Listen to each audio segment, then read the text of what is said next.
இந்த எஸ்ஐஆரை எதிர்த்து ஏன் திராவிட முன்னேற்ற கழகமும் அதன் கூட்டணி இயக்கங்களும் ஒரு ஆர்ப்பாட்டத்தை நடத்தி கொண்டிருக்கிறது.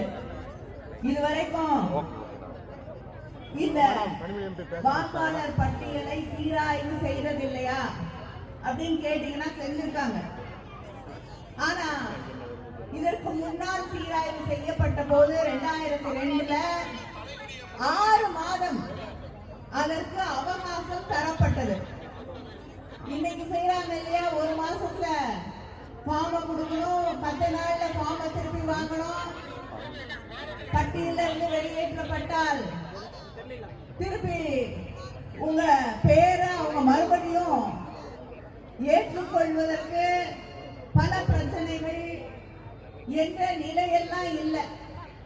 தேர்தல் அடுத்த ஆண்டு நடைபெறுகிறது.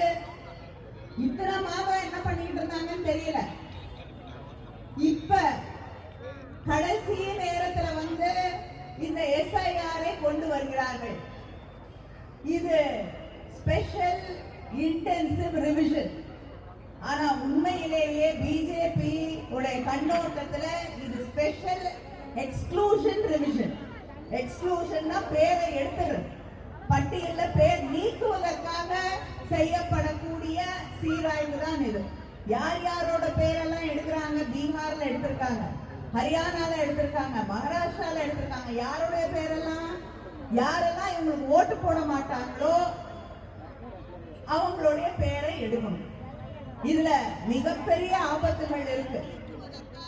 சில நாடுகள்ல, சிங்கப்பூர் போல சில நாடுகள்ல 3 முறை நீங்க தேர்தல்ல வாக்களிக்கலன்னா, சரியான காரணம் இல்லைன்னா உங்களுக்கு அந்த நாட்டுடைய பிரஜையாக இருக்கக்கூடிய உரிமை கிடையாது.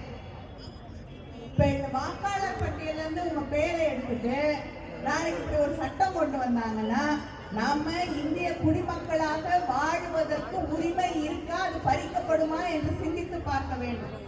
இங்க பேசியவர்கள் எல்லாம் சொன்னார்கள், வாக்குரிமை நம்முடைய அரசியல் சாசனத்திலே நமக்கு தரப்பட்டிருக்கக்கூடிய அடிப்படை உரிமை.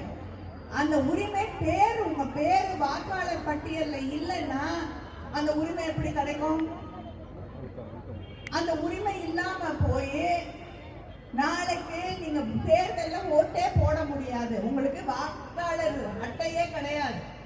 நீ எப்படி இந்தியாவுடைய குடிமகன் குடிமகள் என்று சொல்லிக் கொள்கிறாய் என்று சொன்னா நாளைக்கு ரேஷன்